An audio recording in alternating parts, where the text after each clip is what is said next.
सोचिए जरा, एक आदमी और उसका एक ही जुनून, सितारों को करीब से देखना। और बस इसी एक जुनून ने पता है क्या किया? उसने ब्रह्मांड को देखने का हमारा नजरिया ही हमेशा हमेशा के लिए बदल दिया। तो कौन थे ये साहब? इनका नाम था जॉर्ज एलिरी हिल, और इनके सर पर बस एक ही धुन सवार थी कि ब्रह्मांड में झांकने के लिए दुनिया की सबसे बड़ी, सबसे ताकतवर खिड़कियां बनानी है। वो देखना चाहते थे जो पहले किसी ने नहीं देखा था। तो सवाल ये उठता है ना, कि आखिर कैसे एक इंसान का सिर्फ हमारे सूरज को समझने का जुनून पूरे ब्रह्मांड के असली साइज का दरवाजा खोल सकता है। ये कहानी शुरू होती है हमारे सबसे करीबी तारे से और पहुंचती है अनंत तक। तो चलिए शुरू करते हैं कहानी का पहला पड़ाव, जब हेल ने अपनी नजरें हमारे अपने सूरज पर टिका दी और कुछ ऐसा खोज निकाला जिसके बारे में किसी ने सोचा तक नहीं था। साल था 1908। माउंट विल्सन की ऊंचाइयों पर हेल ने अपनी टेलीस्कोप को सूरज की तरफ मोड़ा, और जब तस्वीरें डेवलप होकर आईं तो उन्होंने कुछ ऐसा देखा जिसने उन्हें चौंका दिया। सनस्पॉट्स यानी सूरज के धब्बों के चारों तरफ अजीब से घूमने वाले पैटर्न थे, बिल्कुल वैसे जैसे किसी चुंबक के आसपास लोहे का बुरादा चिपक जाता है। हेल के दिमाग में बत्ती जली। क्या ये मैग्नेटिक फील्ड हो सकती है? एक ऐसी ताकत जो उस वक्त तक सिर्फ धरती पर ही होती है, ऐसा माना जाता था। अब शक तो था, पर उसे साबित भी तो करना था, तो हेल ने इस्तेमाल किया ज़ीमन इफेक्ट का। अब ये क्या है? आसान भाषा में समझिए। लाइट या रोशनी आमतौर पर एक सीधी लाइन में चलती है, पर अगर उसे किसी बहुत ताकतवर मैग्नेटिक फील्ड से गुजारा जाए तो वो कई हिस्सों में टूट जाती है। और जानते हैं क्या हुआ? जब हेल ने सनस्पॉट से आ रही रोशनी को देखा तो वो ठीक इसी तरह टूटी हुई थी। ये पहला पक्का सबूत था कि मैग्नेटिज्म यानी चुंबकत्व सिर्फ धरती की चीज नहीं है, ये तो तारों में भी। लेकिन हेल यहीं रुकने वालों में से नहीं थे।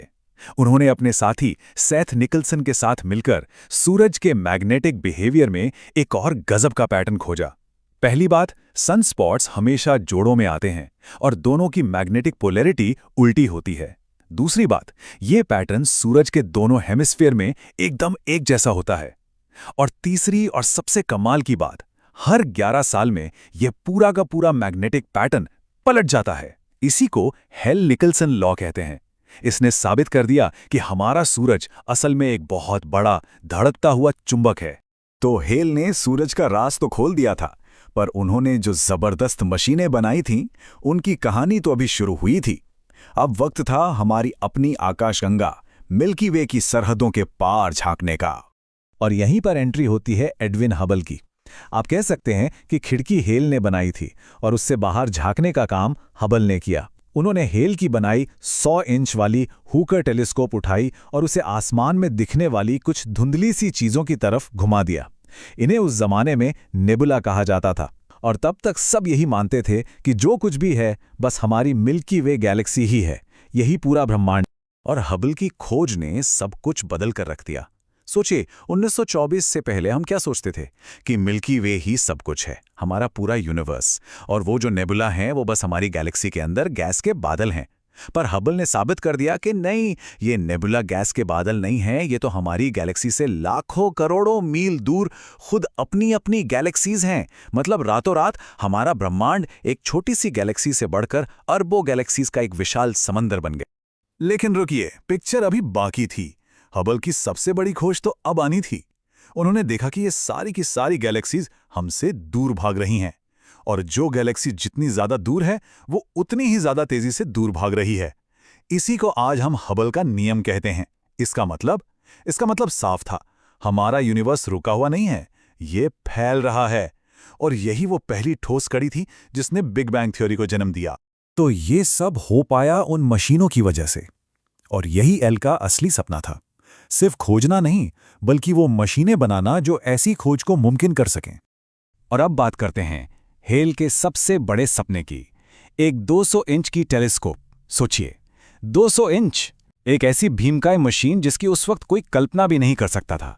यह सपना इतना बड़ा था कि इसे बनाने में 20 साल लग गए, और इसकी शुरुआत हुई थी 1928 में, जब रॉकफेलर फाउंडेशन ने इसके लिए $60 लाख का भारी भरकम ग्रांट दिया। इस विशाल मशीन का दिल था उसका शीशा, उसका मिरर, पायरेक्स ग्लास का एक ही टुकड़ा, और वजन आप अंदाजा लगाइए, पूरे 40 टन।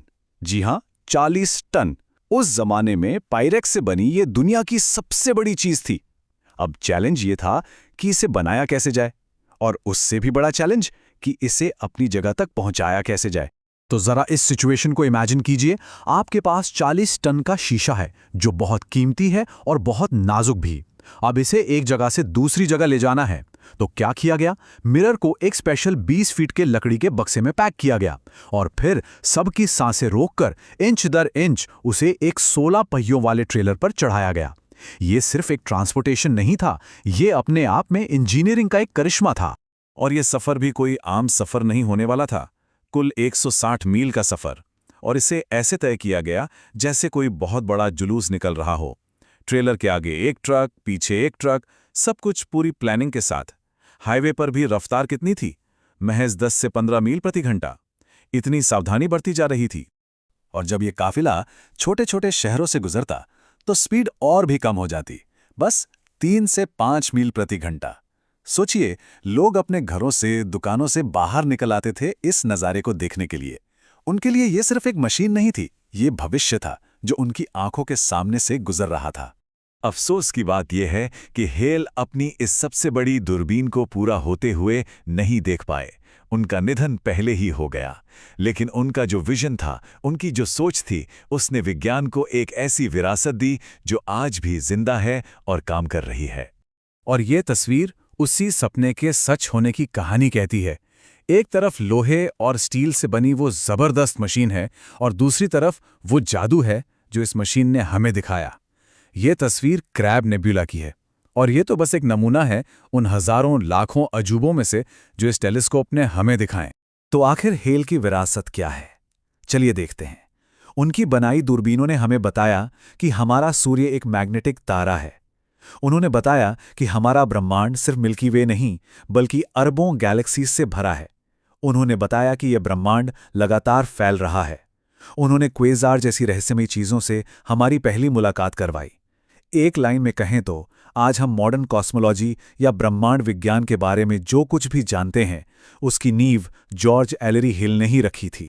हेल के एक जुनून ने हमारी दुनिया को एक अकेली गैलेक्सी से निकालकर अरबों गैलेक्सीज वाले एक विशाल ब्रह्मांड में पहुंचा दिया।